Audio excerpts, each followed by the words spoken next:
उत्पत्ति 9 अध्याय। सबने खोला? आमीन बोलेंगे? आमीन। 9 अध्याय 1 वचन से, फिर परमेश्वर ने नूह और उसके पुत्रों को आशीष दी और उनसे कहा, फूलो फलो और बढ़ो और पृथ्वी में भर जाओ। तुम्हारा डर और भय पृथ्वी के सब पशुओं और आकाश के सब पक्षियों और भूमि पर रेंगने वाले सब जंतुओं और समुद्र की सब मछलियों पर बना रहेगा। वे सब तुम्हारे वश में कर दिए गए हैं। सब चलने वाले जंतु तुम्हारा आहार होंगे। नॉनवेज भी खाने के लिए प्रभु ने ओके कर दिया। आदम को वेजिटेरियन किया था, लेकिन आदम के वक्त में मौसम दूसरा था। अभी बारिश हो गया, फ्लड आ गया, पूरा एटमॉस्फेयर बदल गया। प्रभु ने कहा अभी सिर्फ वेज नहीं, तुम मुर्गी पर भी हाथ लगाओ। हालेलुया। सब चलने वाले जंतु तुम्हारा आहार होंगे। जैसे तुमको हरे हरे छोटे पेड़ दिए हैं, वैसे ही अब मैं तुम्हें सब कुछ देता हूं। मैं तुम्हारे दौर में, प्रभु कहता है, मैं इस वक्त तुम्हारी जिंदगी में ऐसा दौर लाने वाला हूं कि जो चीजें पहले मैंने ऐड नहीं की थी, मैंने जोड़ी नहीं थी पहले, लेकिन अब मैं वो नई चीजें तुम्हारे अकाउंट में जोड़ूंगा। मालूम नहीं कौन सी चीजें हैं, लेकिन वो चीजें पहले नहीं थी, अभी अगस्त के महीने से हमारे जीवन में आ रही हैं। हम आपको धन्यवाद देते हैं परमेश्वर। सब चलने वाले जंतु तुम्हारा आहार होंगे। जैसे तुमको हरे हरे पेड़ मैंने दिए थे, वैसे ही अब मैं तुम्हें सब कुछ देता हूं। पर मांस को प्राण समेत अर्थात लहू समेत तुम न खाना, और निश्चय मैं तुम्हारा लहू अर्थात प्राण का पलटा लूंगा। सब पशुओं और मनुष्य दोनों से मैं उसका लूंगा। मनुष्य के प्राण का पलटा मैं एक एक के भाई बंधुओं से लूंगा, और जो कोई मनुष्य का लहू बहाएगा उसका लहू मनुष्य ही से बहाया जाएगा, क्योंकि मुझ परमेश्वर ने मनुष्य को अपने स्वरूप के अनुसार बनाया है। मनुष्य स्पेशल है इस दुनिया में। यहां पे कितने मनुष्य बैठे हैं, वे हालेलुया बोलेंगे। अगर आप मनुष्य हैं तो परमेश्वर आपके लिए बोल रहा है कि अगर आपको कोई हाथ लगाएगा तो मैं उसका हाथ तोड़ दूंगा। मैं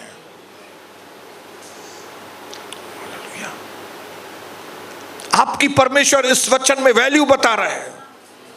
और फिर 7वें वचन में बोल रहा है, और तुम तो फूलो फलो और बढ़ो और पृथ्वी में बहुत बच्चे जन्मा के उसमें भर जाओ।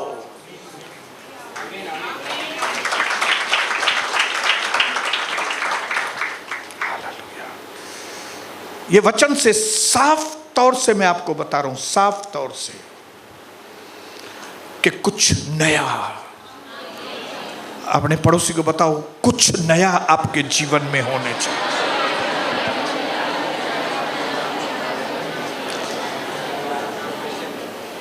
जैसे योना मछली के पेट में से बाहर निकला, जैसे दानियल शेर की मांद में से बाहर निकला, जैसे यूसुफ जेल के बंधन में से बाहर निकला, जैसे लाजरस कब्र में से बाहर निकला, आप भी कई बंधनों में से बाहर आने वाले हैं। बोलो, मैं बंधनों से बाहर आने वाला। परमेश्वर मुझे बंधनों में से बाहर निकाल रहा है। मैं बंधनों से बाहर आ रहा हूं। हालेलुया। मेरी जो लिमिटेशंस थी, मैं जो पहले मेरी हदें छोटी थी, अभी मैं बड़ी हदों में आने वाला। हालेलुया, मैं बड़ी हदों में आने वाला।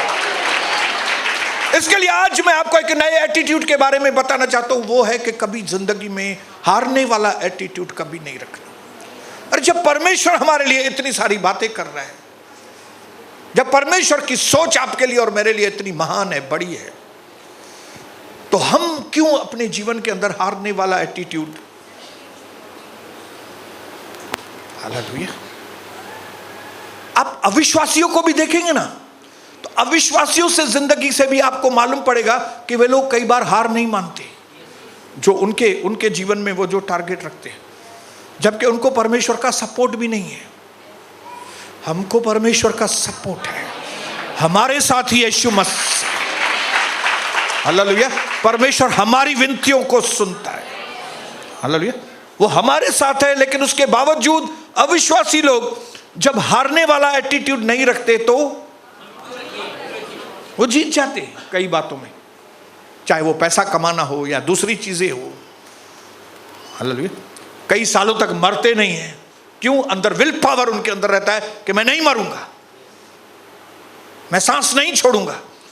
इसके लिए हमारे कई पुरखा 100-100 साल भी जिए, जबकि प्रभु भी उनके साथ नहीं था। भाई हाँ या ना बोलिए? है कोई यहां पे कोई मूर्ति बैठी है क्या? सब जिंदा है ना? जब मैं आज या ना बोलूं तब आप सब रिस्पॉन्स दो मुझे। आपका रिस्पॉन्स आएगा तो मैं और आग में भरेगा।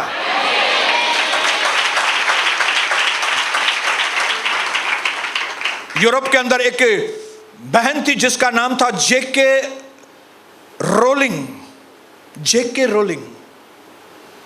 अगर इस औरत की, इस बहन की इतिहास को आप देखेंगे, ये ब्रिटेन में थी।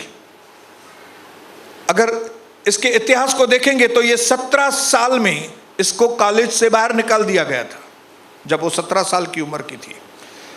25 साल की उम्र में उसकी मां मर गई। 26 साल की उम्र में उसको देश छोड़ के दूसरे देश में जाना पड़ा। 27 साल की उम्र में उसकी शादी हुई। हालेलुया।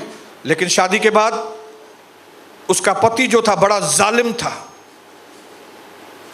उसने बहुत उसके ऊपर जुल्म किए और उसको एक बेटी भी हुई। लेकिन 28 साल की उम्र में, मतलब 1 साल के अंदर उसका डाइवोर्स हो गया। 29 साल की उम्र में वो सिर्फ वो और उसकी बेटी अकेली। 30 साल की उम्र में उसने कहा मैं आत्महत्या करके मर जाएगी, मैं अपने आप को खत्म करेगी। लेकिन फिर इरादा बदला और पुस्तक लिखना चालू किया। 31 साल की उम्र में उसने पहला पुस्तक पब्लिश किया। 31 साल की उम्र में। 35 साल की उम्र में उसने 4 किताब लिख लिए और 35 साल की उम्र में उसको अवार्ड मिला ब्रिटेन के अंदर। और 42 वर्ष की जब वो उम्र की हुई तो उसके किताब की सेल 11 मिलियन किताब उसने बेची और वो मिलियनर बन गई। कौन? जेके रोलिंग। आप जाके गूगल पे देखेंगे ना तो आपको मालूम पड़ेगा। Very famous writer. सीरीज है उसके किताब की, हैरी पॉटर। उसकी ऑथर है ये, उसकी लिखने वाली है ये। बिलीवर नहीं है, बिलीवर नहीं है कि उसको प्रभु हिम्मत देता है। प्रभु नहीं नहीं नहीं, बिना प्रभु के वो ऐसे नीचे से ऊपर आई। और आप और हम, हमारे पास तो दुनिया की सबसे बड़ी ताकत हमारे अंदर निवास करती है। बोलो मेरे अंदर दुनिया की तो सबसे बड़ी ताकत मेरे अंदर निवास। हालेलुया। ये ऐसे ही प्रभु के लोग नीचे से ऊपर नहीं आते, ऐसे ही उनका दर्जा बदलता नहीं है, ऐसे ही वो सब कुछ ऐसे ही नहीं बदल जाता है। हालेलुया। आपके पक्के इरादे, आपका विश्वास प्रभु यीशु मसीह के नाम पर,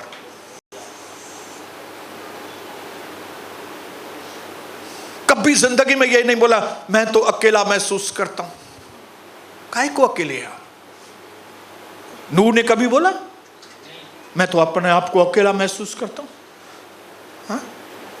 फिर भी हमारे बीच में तो आज इतने विश्वासी है। अपनी जाति में ही देखिए ना, आपको और कोई विश्वासी नहीं दिखाई दे रहा, इधर तो देखिए। हालेलुया। नूह के टाइम पे कोई भी नहीं था, फिर भी डिस्करेज नहीं था, सच में अकेला था लोगों के बीच में, फिर भी अकेला नहीं था क्योंकि परमेश्वर उसके साथ था।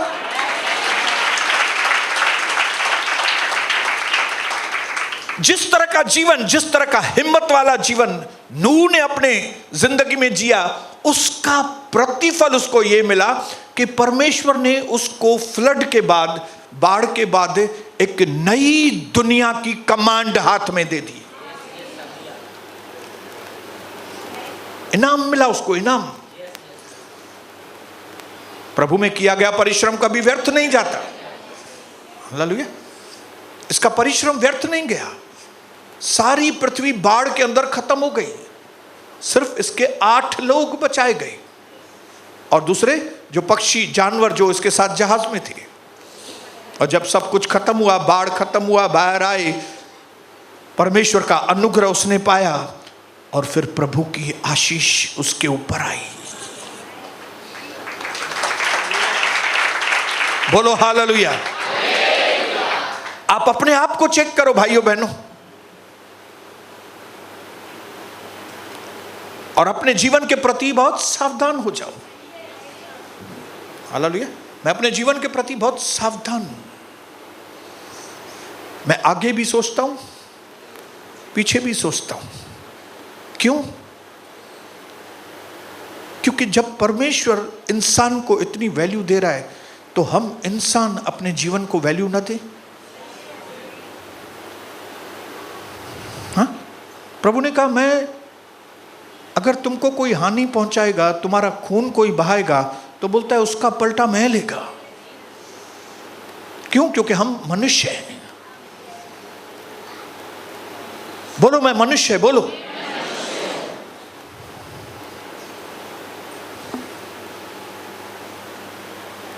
हम स्पेशल लोग हैं। हमारे लिए हमारा जो जीवन है वो जानवरों के जैसा जीवन नहीं है, हमारा जीवन स्पेशल है। हम परमेश्वर के स्वरूप के हैं। अपने पड़ोसी को शक्ल करके दिखाओ और बोलो प्रभु ऐसा है, बोलो प्रभु ऐसा दिखता है, बोलो।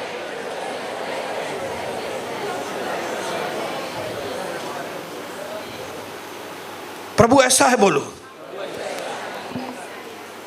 तो अगर प्रभु ऐसा है, तो जैसा प्रभु सोचता है आप भी वैसे सोचो ना। हालेलुया, बोलो हालेलुया। प्रभु कितनी आगे की सोचता है। मैं सिंपल सवाल पूछता हूं, आप सिर्फ आज की सोच रहे हो कि आगे की भी सोच रहे हो? क्या आगे की क्या सोच रहे हो?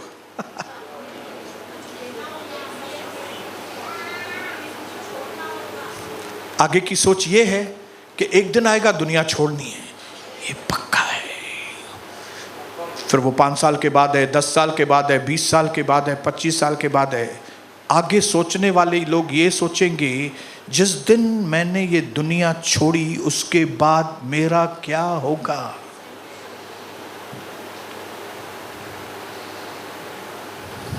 मैंने एक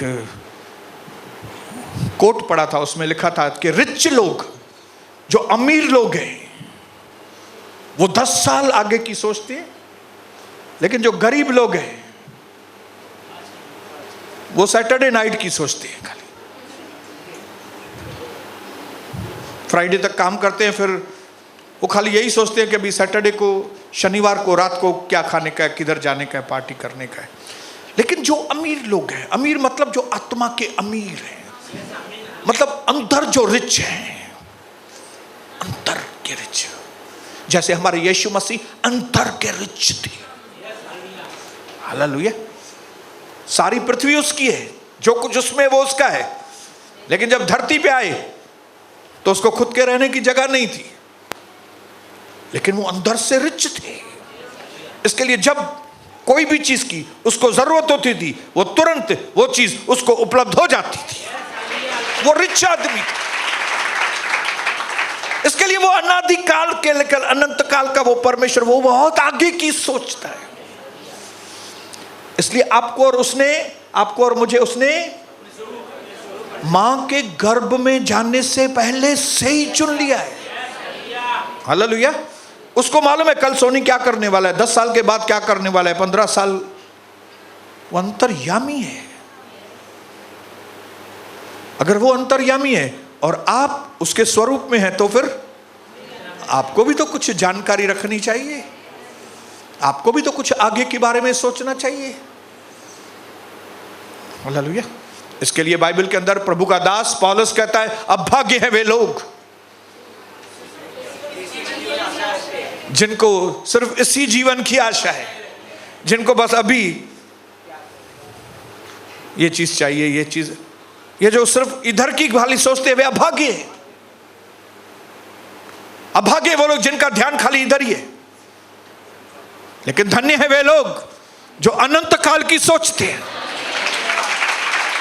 हालेलुया।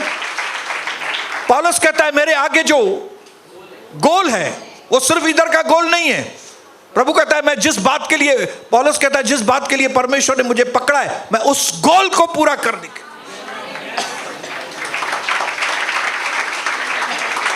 हालेलुया। इसके लिए आपको और मुझे क्या बनना पड़ेगा? आत्मा में अमीर बनना पड़ेगा। और आत्मा में अमीर बनने के लिए क्या करना पड़ेगा? इसका ध्यान रखना पड़ेगा। बोलो इसका ध्यान।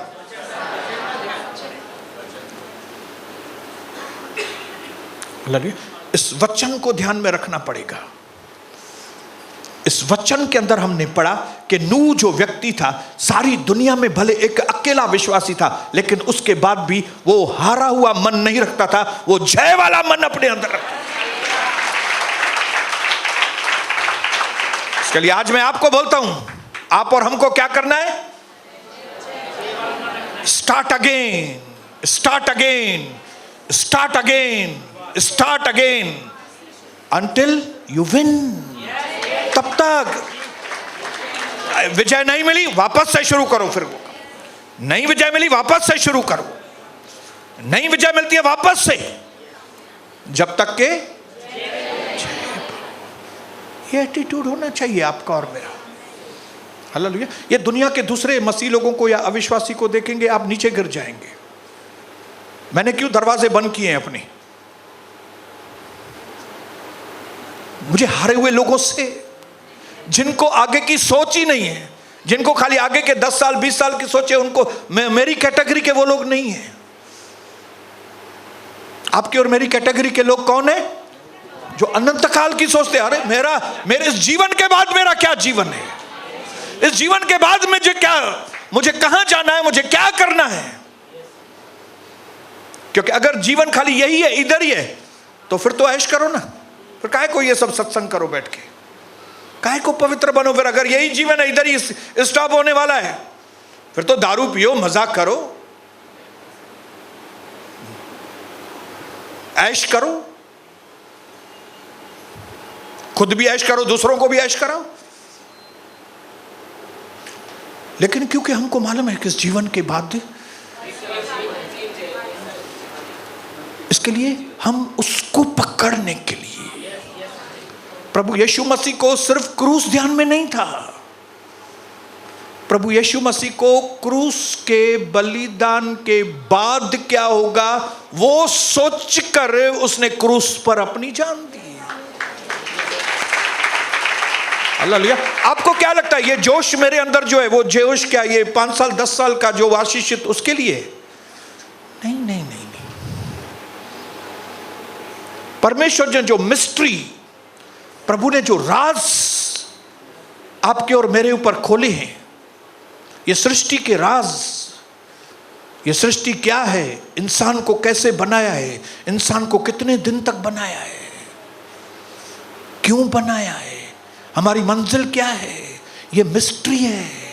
ये बड़े बड़े संतों को, महाराजाओं को मालूम नहीं है, लेकिन प्रभु ने आपके और मेरे जैसे साधारण लोगों को चुनकर उस पे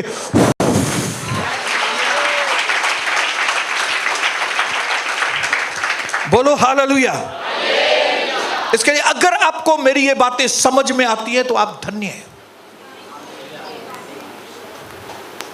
अगर आपको ये अनंत काल की बातें समझ में आती हैं, नूह की बातें समझ में आती हैं अगर आपको, क्योंकि लोगों की नजरों में नूह की बातें बेवकूफी की थी, मूर्खताएं थी, लेकिन आपको अगर ये परमेश्वर की बातें सच लगती हैं तो आप इस टेबल पे बैठो। और अगर नहीं समझ में आ रही हैं और आपको नहीं समझना है तो मेहरबानी करके ये टेबल छोड़ के हालेलुया। परमेश्वर ने हमको लायक समझा कि इतनी गुप्त बातें परमेश्वर ने हम पर जाहिर की। हालेलुया। जब कभी वचन पढ़ो तो इस ख्याल से पढ़ो कि इसका मतलब क्या है। हालेलुया। एक होता है टेक्स्ट, TEXT, टेक्स्ट, सेंटेंस, लिखा हुआ, संदेश जिसको आप बोलेंगे, संदेश, टेक्स्ट, वचन, संदेश। एक होता है प्री टेक्स्ट। मतलब ये सेंटेंस के पहले क्या है, या तो इस सेंटेंस के बारे में आगे और क्या लिखा हुआ है। प्री टेक्स्ट, किस संदर्भ में लिखा गया है। हालेलुया। जब आप टेक्स्ट और प्री टेक्स्ट दोनों को समझेंगे, पावर आएगा आपके अंदर। लेकिन अगर आप खाली टेक्स्ट को देखेंगे, आप डिस्करेज हो जाएंगे, पावर नहीं मिलेगा आपको। हालेलुया। अभी जैसे थोड़ी देर पहले मैंने आपको बोला कि भाई अगर आपको नहीं समझ में आ रहा है तो आप इस टेबल से बाहर चले जाओ, तो आपने ये सेंटेंस सुना, ये था टेक्स्ट। आप अगर खाली टेक्स्ट को सुनेंगे, आप बोलेंगे यार ये ऐसे बात करता है हमसे, ये सत्संग में क्या ऐसा बात होता है क्या, फिर कभी मैं नहीं आऊंगा यहां पे। ये कौन लोग बोलेंगे? जिनको खाली टेक्स्ट सुनाई दिया। लेकिन अगर आप ये सोचेंगे कि ये टेक्स्ट क्यों बोला, इसका प्री टेक्स्ट क्या है, क्यों बोला गया, ऐसी क्या बात हो गई कि पास्टर ने ये ऐसा बात किया, परमेश्वर ने ऐसा क्यों बोला तो सही, क्यों बोला है। जब आप बोला है और क्यों बोला है दोनों मिक्स करेंगे तो आप एक महान प्रभु के दास बनेंगे। हालेलुया। जब मैं आपको बोलता हूं कि ये संसार की पचर छोड़ो, तो इसका प्री टेक्स्ट, इससे जुड़े हुए दूसरे वचन पढ़ेंगे तो आपको समझ में आएगा कि मेरे बोलने का मतलब क्या है। हालेलुया। संसार को छोड़ना मतलब संसार के सिस्टम्स को छोड़ना। हालेलुया। अभी मैं सब लोगों के साथ जुड़ा हूं, अपने भाइयों के साथ भी जुड़ा हूं, बहनों के साथ भी जुड़ा हूं, चाचाओं के साथ भी जुड़ा हूं, मामाओं के साथ भी जुड़ा हूं, और मैं आपको बोलता हूं नहीं जुड़ू तो आप बोलेंगे ये भाई क्या बोल रहा है। खाली टेक्स्ट मत सुनिए, प्री टेक्स्ट। हालेलुया। अगर नूह के वक्त में नूह क्या बोल रहा है, लोग इसको समझने की कोशिश करते थे कि ये क्यों बोल रहा है, ये ऐसा बोल रहा है लेकिन क्यों बोल रहा है। अगर थोड़ा दिमाग चलाते थे, मदद मांगते थे, बैठ के टेबल पे हेल्दी डिस्कशन करते थे नूह से, कई लोग बच सकते थे। आप लोगों में से कई लोगों को शायद मेरी बातें नहीं समझ में आती होंगी, आप बैठो ना मेरे साथ टेबल पे, मैं आपको उसका प्री टेक्स्ट बताऊंगा ना आपको। मेरे जीवन का मकसद यह है कि परमेश्वर की बातें आपको समझ में आए। हम ये वो सत्संग नहीं करते कि बस बोलते ही जाओ, आप समझो या नहीं समझो। हालेलुया। आप मानो या नहीं मानो, बाइबल के अंदर सुसमाचार जो है 4 बार लिखा हुआ है, 4 किताबें। क्यों भाई? एक ही वाक्य 4 बार क्यों लिखा हुआ है? क्या प्रभु को अकल नहीं है? नहीं, प्रभु को अकल है, हमको अकल नहीं है। हमको अकल न होने की वजह से प्रभु ने 4 बार लिखा है, ताकि समझ में आए। इसमें ऐसा लिखा है, फिर उसमें दूसरे तरीके से थोड़ा लिखा है, तीसरे किताब में यही वाक्य तीसरे, ताकि मैं उस वाक्य को अच्छी तरह से समझूं। इसके लिए जब परमेश्वर बोलता है कि मैं तुमको एक नए एरा में लेकर जाना चाहता हूं, तो आपको यह बात समझनी है, ये नया एरा क्या है, ये जिंदगी का नया फेस क्या है। इंडिया 15 अगस्त के बाद कौन से नए फेस में गया? पहले क्या था इंडिया, बाद में क्या हुआ इंडिया? हालेलुया। इजराइल ने क्यों हमास के चीफ को मार डाला? आपको यह समझना पड़ेगा। आप खाली ये पढ़ेंगे उसने हमास के चीफ को मार दिया, आप बोलेंगे अच्छी बात नहीं है, लेकिन जब आप उसकी प्री टेक्स्ट को देखेंगे तो आपको यह बात समझ में आएगी। हालेलुया। प्रभु का सही सत्संग वो है कि हम समझें, और शैतानी सत्संग ऐसा होता है कि वो आप समझो ही नहीं।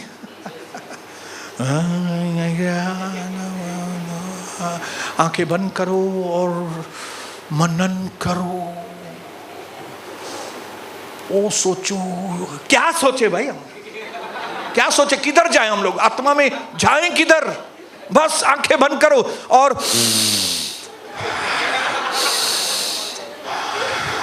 सांस लो और सांस छोड़ो।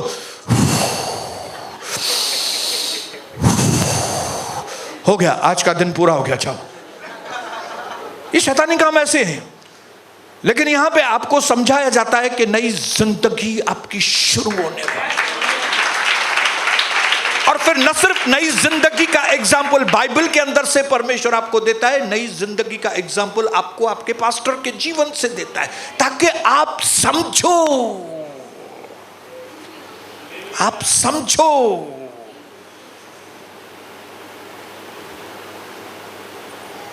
Because a human is filled with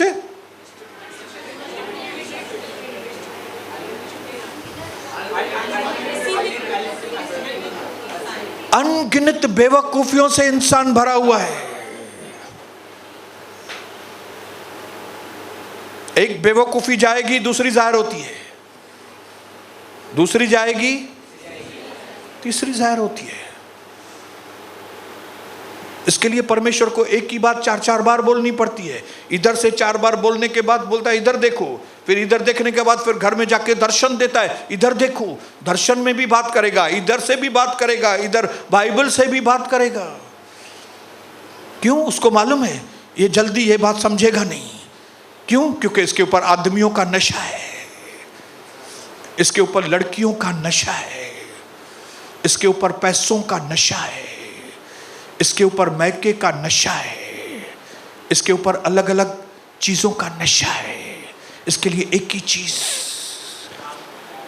इसके लिए जब मनी के ऊपर, पैसों के ऊपर बाइबल स्टडी हुई तो 20 के लगभग बाइबल स्टडी हुई, 20 मीटिंग्स। जब प्रार्थना के ऊपर बाइबल स्टडी हुई तो कितनी मीटिंग्स हुई। हालेलुया। जब डिलीवरेंस के ऊपर शैतानी दुष्ट आत्माओं में से कैसे छुड़ाएं, कितनी मीटिंग्स हुई? 50 मीटिंग्स हुई। 50 मीटिंग शैतान के ऊपर हुई। क्यों? आप समझो, ताकि हम समझें। मां वांधो ना आया कि एक ही टॉपिक के ऊपर मैं 50 मीटिंग लूं। मैं बहुत बिजी आदमी हूं। फॉर योर काइंड इंफॉर्मेशन मैं आपको बताऊं, मैं बहुत बिजी हूं। आपका फोन आता है, मैं उठाता हूं, इसका मतलब यह नहीं है कि मैं बेरोजगार हूं। लेकिन मैं किसी के काम पे लगा हुआ हूं। आज मैं आपको बताना चाहता हूं, 6 अध्याय में बाढ़ की शुरुआत हुई, उसके बाद बाढ़ आई, बाढ़ पूरी हुई, सब कुछ खत्म हुआ। लेकिन जब सब कुछ खत्म हुआ, एक नई शुरुआत हुई। नूह की जिंदगी के साथ एक नई शुरुआत हुई। और आज अगस्त के महीने में, क्या तारीख है आज अगस्त की? 6 तारीख है। 6 तारीख को मैं आपको बोलना चाहता हूं, अगस्त का महीना मतलब एक नई शुरुआत। मैंने यहां पे लिखा है, learn to walk alone that will make you more stronger. अकेला चलना सीखो, अकेला जीना सीखो। जब तक मैं अपने भाइयों के साथ था, दम नहीं था मेरे अंदर, भाई भाई भाई भाई भाई। लेकिन प्रभु ने मुझे ऐसा करके अलग किया, मुझे भाई से और भाइयों से अलग करके मुझे बोला, तू अकेला जीना सीख। मैं इतना इनसिक्योर रहता था, मैं अपनी पत्नी को बोलता था, मैं नहीं कर पाएगा अकेला, मैं नहीं कर पाएगा। लेकिन प्रभु को मालूम था कि ये बोल रहा है नहीं कर पाएगा, लेकिन प्रभु को मालूम था कि ये अकेले पहले से ज्यादा कर सकेगा। अपने पड़ोसी को बोलो, मैं अकेले सब कुछ कर सकता हूं प्रभु के साथ। A man with God is always a majority. A man with God is always a majority. A man with man, always a minority. कभी वधी न सकंदा हो। अगर जिंदगी में खाली पार्टनर ढूंढेंगे ना बैठ के, एक पार्टनर होना चाहिए मेरा, आप कभी आगे नहीं बढ़ेंगे। क्योंकि परमेश्वर चाहता है कि आप और हम वन मैन शो बने। One man with God is always a majority.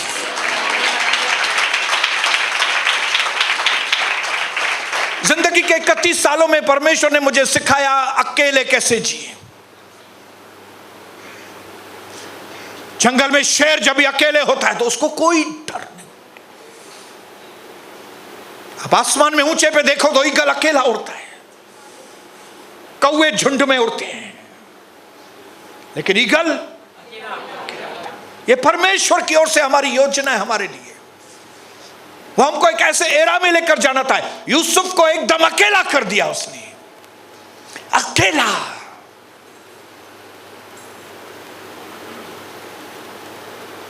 वो अकेला करके आपको स्ट्रांग करना चाहता है।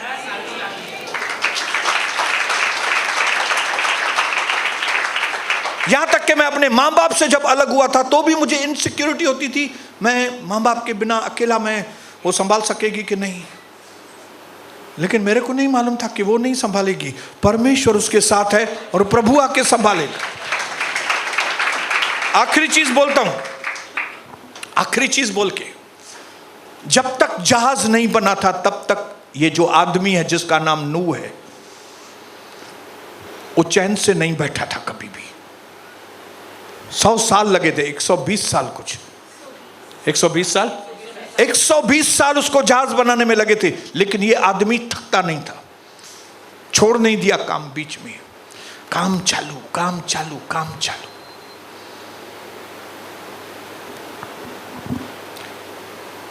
कंफर्ट,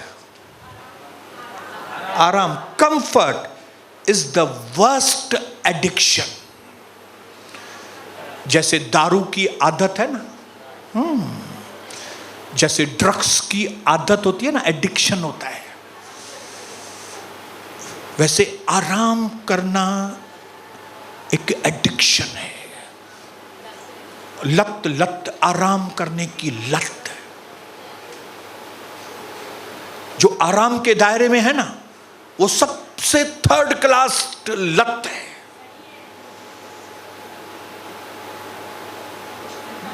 मैंने और कविना ने फैसला किया है कि हम जिंदगी के आखिरी दिन तक परमेश्वर की सेवा वो भी अच्छी तरह से करेंगे। मेरा बेटा, मेरी पीढ़ियां, ये जो बैठा है छोटा, इनके खून में मैंने भरा है। कंफर्ट जोन में नहीं बैठना कभी भी। 3 दिन उपवास प्रार्थना हो गया, अभी मैं आराम करूं, अभी थोड़े दिन तो बोलो ही मैं खाली खाएगा, बस खाएगा खाएगा खाएगा। नहीं बाबा नहीं। इस दिन मैंने आपको दिखाया, इस बार 3 दिन उपवास प्रार्थना के बाद भी रिलैक्स, थोड़ा और उपवास, थोड़ा और, थोड़ा और, काम में लगे रहो, काम में लगे रहो। नूह एक दिन भी चुप करके नहीं बैठा था, क्योंकि नूह को मालूम था वो दिन नजदीक आ रहा है, वो दिन नजदीक आ रहा है, वो दिन नजदीक आ रहा है। उसके बाद आराम करेंगे ना। जहाज में बैठूंगा तो जहाज में तो कोई काम नहीं रहेगा, जहाज में तो क्या करूंगा, खाली जहाज में मैं खेलूंगा बैठ के। जहाज में क्या करेगा? हालेलुया। कितने दिन जहाज में बैठने वाला था वो?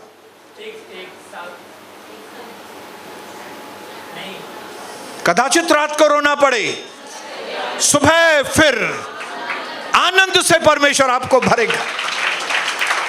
मैं यहां पे इधर बंद कर रहा हूं, लेकिन मैं बंद नहीं करूंगा। जब शुक्रवार को आएंगे एक नई चीज के साथ, किस तरह नूह ने शुरुआत की नई। Because success, big successes never come without big challenges. बड़ी सफलताएं बिना बड़ी चुनौतियों के नहीं आती। बड़ी चुनौतियों के साथ बड़ी सफलताएं आती है। और मैं चाहता हूं आप और हम अपने आप को तैयार करें। जिंदगी की कोई भी चुनौती सामने आए, मेरे सामने चुनौती था कि मैं अपने आप को इस कमरे में बंद करूं, ये चुनौती था मेरे लिए, लेकिन मैंने बंद किया यहां पे अपने आप को। कंफर्टेबल फील नहीं करता था, बहुत ऊपर नीचे भी होता था मैं, लेकिन मैंने ये चैलेंज स्वीकार किया। और क्योंकि ये चुनौती मैंने स्वीकार किया, मेरा अभिषेक बढ़ गया, मेरी हदें बढ़ गई। परमेश्वर ने मुझे हर क्षेत्र में ब्लेसिंग किया। मैं दूसरों के आगे एक एग्जाम्पल बन गया। कभी भी चुनौतियों के आगे डर मत जाना। जितनी बड़ी चुनौतियां प्रभु आपको दिखाएगा सामने, उतने बड़े रिवार्ड आपको देगा, प्रभु यीशु मसीह के नाम से, आमीन।